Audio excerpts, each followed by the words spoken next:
Good evening. Tonight we begin with a murder that has shaken Ahmedabad, India, Gujarat. Now a class 10 boy is dead. A class 8 boy killed him. You heard that right. A 14-year-old boy stabbed a 16-year-old boy to death right outside the Seventh-Day School in Maninagar. Now the victim's name is Nayan. Just 16, a schoolboy with his whole life ahead of him. The accused is a 14-year-old Muslim boy. His name cannot, however, be revealed legally because he is a juvenile. But here's the catch. While the law hides his name, the mob outside has already made up its mind. A Muslim boy stabbed a Hindu boy.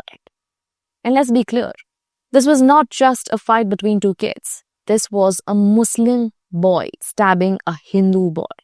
And that's why the anger in Ahmedabad is boiling. The Sindhi community, the Hindu parents, they're asking the obvious question that why is it always this specific community? Why do we repeatedly see patterns of violence, aggression, and no respect for life coming from them? If this had been a Hindu stabbing a Hindu, the debate would have been about bullying, about school failure. But here, the wound is deeper because it feels targeted. It feels communal.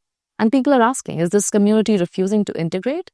Refusing to live in peace with others? Now, here's what actually happened. After school dismissal, near the gate, a fight broke out. The class 8 boy pulled out a knife he had carried to school and stabbed Nayan in the stomach. Blood spilled on the streets. Classmates screamed, teachers froze. Eyewitnesses say some students tried to save Nayan, but the staff, they stood there doing absolutely nothing.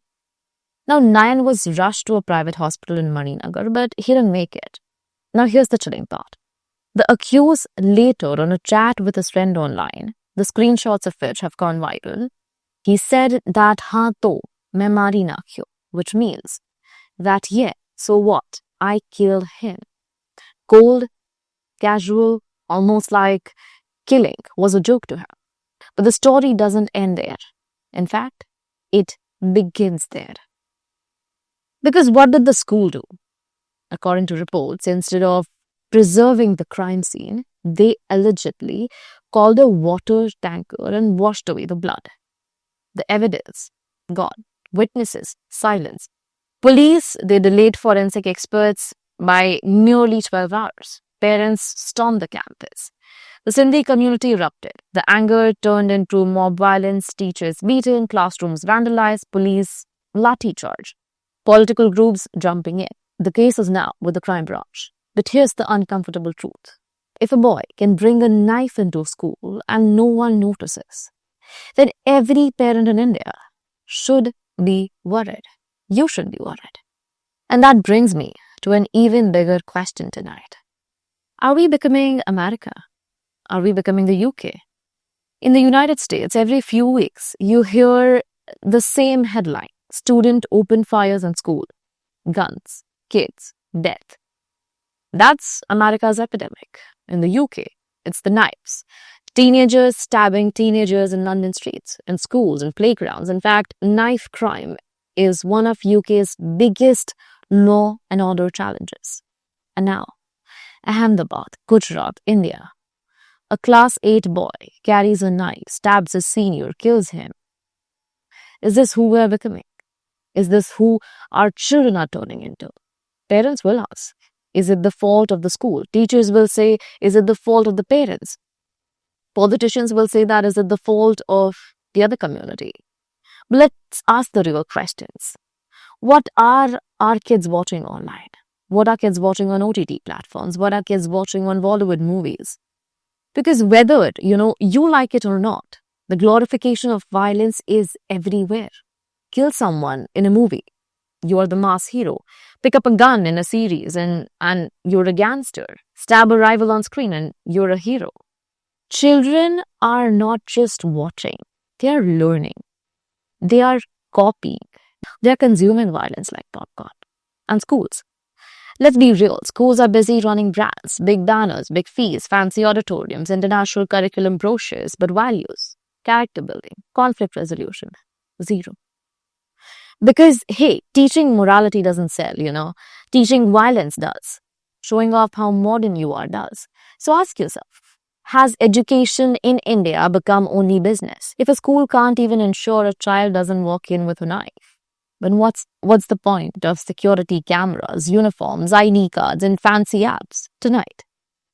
This murder is not just a tragedy, it is a red light, big one, flashing in on our faces. Because if a 14-year-old boy can decide that stabbing his senior is a solution, then every parent in this country should be scared. Every school in this country should be ashamed. Every policymaker in this country should be answerable. This is not the West. This is India. We don't have to repeat America's gun violence or Britain's knife epidemic. But the warning signs are here. Loud, clear, bloody. So let me leave you with this. Religion may or may not be the only reason, but it cannot be ignored. A Hindu boy is dead. A Muslim boy killed him. And now an entire community is asking questions. Bullying played a part. Negligence played a part. But violence has a pattern, and that pattern is dangerous. If we continue ignoring these red flags, then tomorrow another boy will die. Another girl will die. And we will sit here asking, are we turning into America? Are we turning into the UK? The answer will depend on whether we as a society are brave enough to ask that tough questions. This is not just an Ahmedabad problem. This is not just a Gujarat problem. This is an Indian problem. This is your problem. This is my problem. And the real question is, are we listening? So with this and a lot more updates on this case, make sure that you stay tuned to the Fact Flash. Good night.